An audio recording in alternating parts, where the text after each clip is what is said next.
$1,847. That's the average monthly Social Security check a widow receives when she claims survivor benefits the standard way, the way almost every widow is told to do it at the local Social Security office. Now here's the number nobody puts next to it. For roughly 4 out of 10 widows, there is a second, larger check sitting in the same system under the same Social Security number that never gets paid, not because she isn't eligible, but because nobody at the counter ever mentioned it exists. Not because it's a secret, because it's complicated. And complicated things get skipped when a government office is processing 100 claims a day. I want you to sit with that for a second. This isn't a bonus program. It isn't a loophole. It's money you already qualify for under the rules that exist right now, today. And most widows walk away from thousands of dollars a year simply because the claiming process was built around speed, not around getting you the most money. Here's why this happens, and it isn't the fault of the person behind the counter. Social Security has 2 different benefits that a widow can potentially draw on: her own retirement benefit, based on her own work record, and her survivor benefit, based on her late husband's work record. Most people assume you just get your Social Security, and that's that. But when your husband passes away, you're not stuck picking one forever. In many cases, you can strategically claim one now and switch to the other later, timing it so that the larger benefit grows to its maximum size while you're still collecting money from the smaller one. Do it right, and over the course of a 20 or 30-year retirement, the difference can add up to $50, $60, even $100,000. Do it the way most people default into, just taking whichever benefit is bigger the day you apply. And that difference disappears forever, because once certain choices are locked in, you can't go back and undo them. I'm going to walk you through exactly how this works, in plain language, no jargon, the way I'd explain it to my own mother. First, I'll show you why the system has 2 separate benefits in the first place, and why that matters for your timing. Second, I'll walk through a real example. I'll call her Diane, so you can see the actual dollar difference between the default path and the smarter path. Third, I'll give you the specific questions to ask Social Security this week, because this only works if you ask for it by name. And stay with me to the end, because there's a second trap buried in here. A widow's earnings limit that catches people who are still working, and it can quietly shrink your check if you don't know it's there. Why there are 2 checks in the first place. Think of it less like one Social Security account, and more like 2 separate accounts that happen to have your name on both.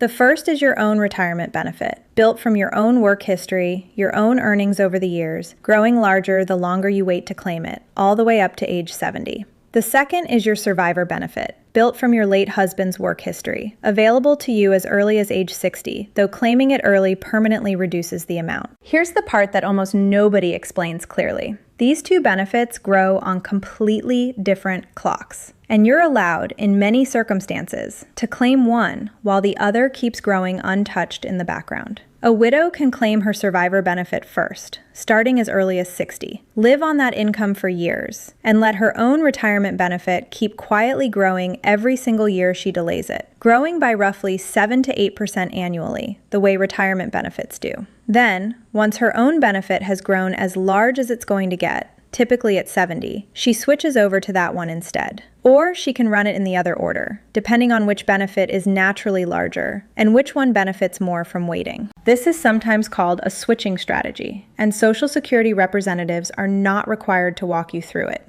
They'll tell you what you're eligible for if you ask the right question. They will not usually volunteer the optimal order because their job is processing your claim, not running the math on which sequence maximizes your lifetime income. That part is on you, or on someone helping you. There's a reason this particular gap exists, and it isn't laziness or indifference from the people who work there. Social Security field offices handle an enormous volume of claims, and their training focuses on eligibility and accuracy, confirming you qualify for what you're asking about, processing it correctly, and moving to the next person in line. Optimization, the question of which order produces the most lifetime income, sits outside that scope entirely. It's not part of the checklist. So unless you walk in already knowing to ask about it, the conversation simply never goes there, and you leave with a check that's accurate but not maximized. This is also why the switching strategy tends to surprise people the most when they hear about it for the first time. It sounds almost too simple. Claim one, let the other grow, switch later.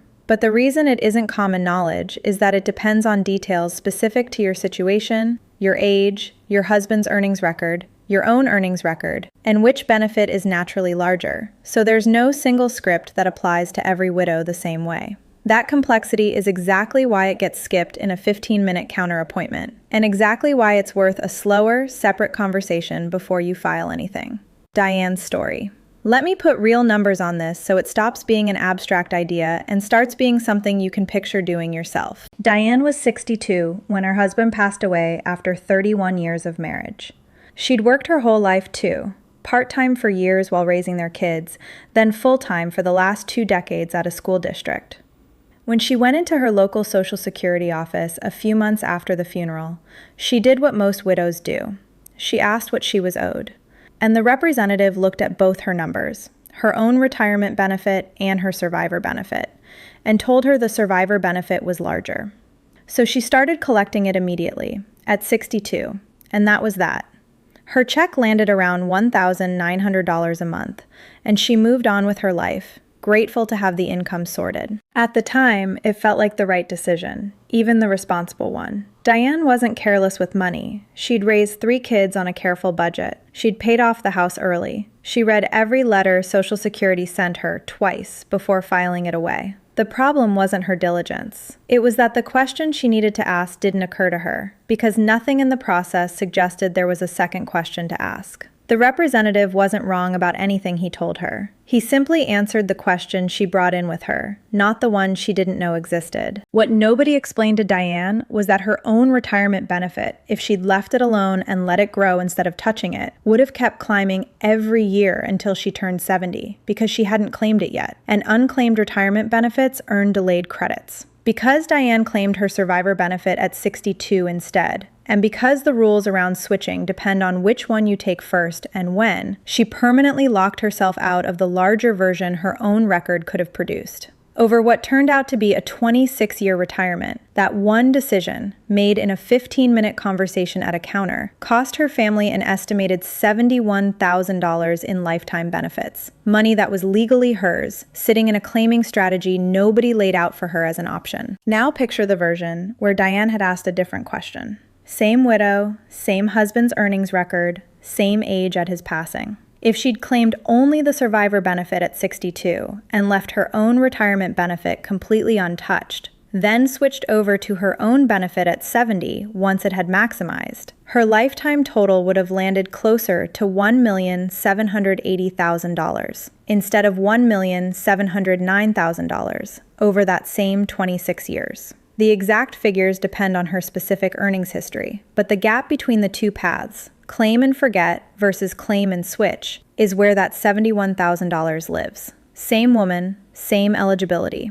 The only difference is which order the two benefits were claimed in, and whether anyone told her switching was even possible. That's the whole story in one sentence. It's never about how much you're owed. It's about whether you know the order matters. What to ask this week. Step 1. Call Social Security or make an in-person appointment and ask this exact question. Can you show me both my own retirement benefit estimate and my survivor benefit estimate at every age from 60 to 70, side by side? Don't accept, here's what you qualify for now. Ask for the full table across every age. Step 2. Ask specifically, if I claim my survivor benefit now and delay my own retirement benefit, will my retirement benefit continue growing until I switch to it? This is the switching strategy in one sentence, and asking it by name signals to the representative that you already understand there are two separate tracks. Step 3. If you're not sure which order makes sense for your specific numbers, a fee-only financial planner who specializes in Social Security claiming strategies can run the exact math for a flat fee, usually a few $100s, money that's easy to justify against a potential 6-figure difference over a lifetime. Those 3 steps solve the first trap. But I promised you a second one, and this one catches widows who are still working, which is more common than people assume. Trap 2. The widow's earnings limit.